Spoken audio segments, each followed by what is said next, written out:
खनिज एवं धातु इकाई 4 वर्कशीट का हल इस तरीके से है। पहला प्रश्न है, प्रकृति में मुक्त अवस्था में पाई जाने वाली धातु बताइए। तो प्रकृति में मुक्त अवस्था में कौन सी धातु पाई जाती है? सोना, चांदी, प्लेटिनम, ये सब मुक्त अवस्था में पाई जाती हैं। बाकी ये यौगिक के रूप में या तत्व के रूप में होती हैं, एल्यूमिनियम, तांबा। तो इसका सही जवाब सोना है। सामान्य ताप पर द्रव अवस्था में पाई जाने वाली धातु पारा होती है। पारा द्रव धातु होती है। तीसरा है, द्रव अवस्था में पाई जाने वाली अधातु। तो द्रव अवस्था में जो अधातु होती है वो ब्रोमीन है, इनमें से जो द्रव अवस्था में होती है। चूना पत्थर से प्राप्त होने वाली धातु, चूना पत्थर कैल्शियम कार्बोनेट होता है, CaCO3, तो इससे मिलने वाली धातु कैल्शियम है। स्टेनलेस स्टील के अवयवी तत्व हैं। स्टेनलेस स्टील एक मिश्र धातु है जिसमें लोहा, क्रोमियम, निकेल इनका मिश्रण होता है, इससे बनती है।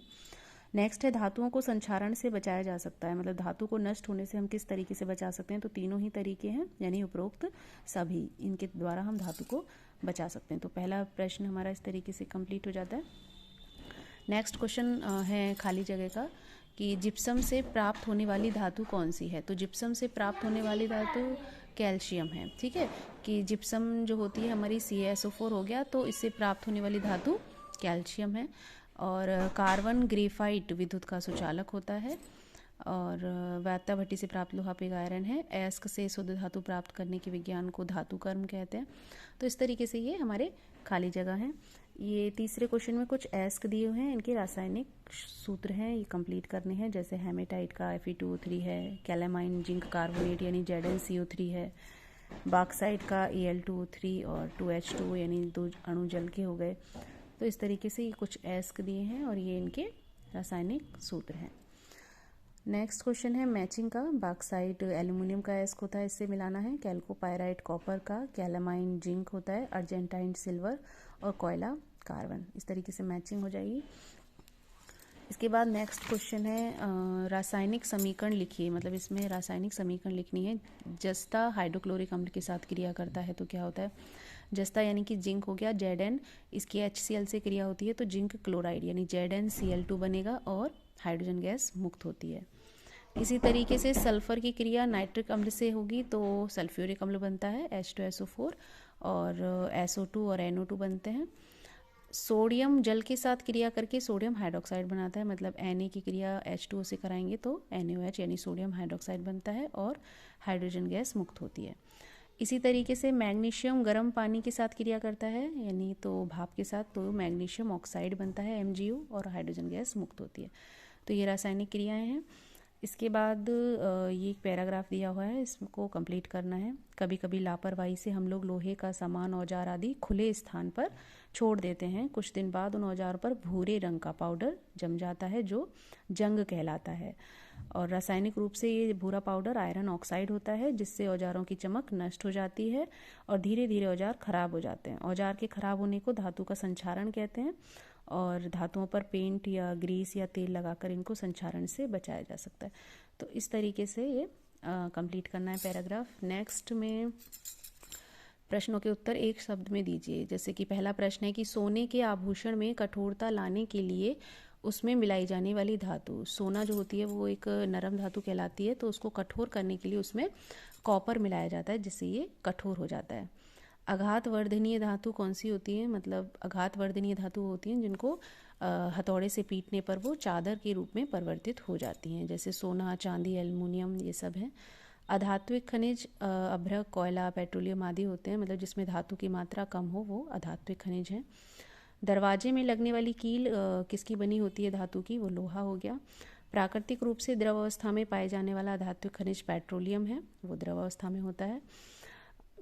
नेक्स्ट है मिठाई के ऊपर लगी चमकीली पन्नी किस धातु की होती है? तो वो चांदी की बनी होती है और ऐसा आघात वर्धनीयता गुण के कारण होता है क्योंकि उसको हम चादर के रूप में परिवर्तित कर सकते हैं, हथौड़े से पीटने पर वो फैल जाती है। नेक्स्ट है रिया अपनी माँ के साथ सोने की अंगूठी खरीदने के लिए दुकान पर गई। वहाँ पर एक ही वज़न और डिज़ाइन की 2 अंगूठी थी, एक तो दबाने पर दब गई थी, दूसरी नहीं। ऐसा क्यों? तो देखिए, जो अंगूठी दबाने से दब गई इसका अर्थ है कि उसमें कोई अन्य धातु का मिश्रण नहीं था, जो मिलाई गई धातु होगी कोई और, वो बहुत कम थी। और दूसरी अंगूठी को कठोर बनाने के लिए उसमें कॉपर मिलाया गया होगा जिससे वो दबाने पर नहीं दबी, तो ये कारण हो सकता है। अगला है, आपने एल्युमिनियम और कॉपर के तारों का उपयोग तो देखा होगा, क्या आपने कोयले के तार देखे हैं? नहीं। देखिए, क्योंकि एल्युमिनियम और कॉपर दोनों ही विद्युत के अच्छे सुचालक होते हैं, दोनों ही धातु जो होती हैं उनमें विद्युत का प्रवाह आसानी से हो जाता है, लेकिन कोयला जो होती है वो अधातु होती है और विद्युत की कुचालक होती है, तो इसलिए कोयले के तार यूज़ नहीं किए जाते हैं। तो ये हो जाएगा। इसके बाद नेक्स्ट है कि इसमें हमें धात्विक अधात्विक खनिजों को छांटना है। तो बॉक्साइट और गैलेना ये सब धात्विक खनिज होते हैं क्योंकि इनमें धातु की मात्रा होती है। बॉक्साइट में एल्युमिनियम होता है और कॉपर होता है, कॉपर पायरेट में इसमें लोहा होता है। और बाकी अधात्विक खनिज हैं ये, जो कि अगर इनको तोड़ा जाए तो ये बिखर जाते हैं, तो इनमें ये सारी चीज़ें होती हैं। निम्नलिखित का कारण लिखिए। नेक्स्ट क्वेश्चन है कि जैसे लोहे के टुकड़े पर हम HCl की क्रिया करें तो लोहे की सतह खुरदरी हो जाती है। देखिए, क्योंकि लोहा जो होता है वो अम्ल से क्रिया करके लवण बनाता है और हाइड्रोजन गैस बनाता है, तो इसलिए उसमें जो सतह होती है उसको हम छू के देखते हैं तो वो खुरदरी प्रतीत होती है। जैसे कि लोहा हो गया Fe, और इसमें HCl से क्रिया कराते हैं तो फेरिक क्लोराइड FeCl2 बनता है और हाइड्रोजन गैस बुलबुलों के रूप में निकलती है। तो इस तरीके से है। तारों को जोड़ने के लिए सोल्डर का उपयोग क्यों किया जाता है? देखिए, सोल्डर जो होता है वो मिश्र धातु होती है, उसमें शीशा और टीन का यूज़ होता है जिससे कि तार मजबूती से जुड़ जाएं और बिजली का प्रवाह 100% हो सके, अच्छे से हो सके, इसलिए इसका यूज़ किया जाता है। एल्युमिनियम के ऊपर एल्युमिनियम ऑक्साइड का विद्युत लेपन क्यों किया जाता है? देखिए, एल्युमिनियम को संक्षारण से बचाने के लिए, क्षरण से बचाने के लिए, जिससे नमी और हवा से बचाया जा सके, इसलिए उस पर एल्युमिनियम ऑक्साइड का इलेक्ट्रो प्लेटिंग कर दी जाती है। सभी अयस्क खनिज होते हैं लेकिन सभी खनिज अयस्क नहीं होते, ऐसा क्यों? देखिए, क्योंकि खनिज जो होते हैं वो भूपर्पटी पर तत्व और यौगिक के रूप में प्राकृतिक रूप से मिलते हैं नेचुरली, लेकिन जो अयस्क होते हैं वो वे खनिज होते हैं जिनसे धातु का निष्कर्षण अधिक मात्रा में सरलता से हो जाता है। मतलब ये है कि सारे अयस्क जो हैं वो खनिज होंगे क्योंकि उनसे हमको धातु मिल रही है, लेकिन सारे खनिज जो होते हैं वो अयस्क नहीं होते।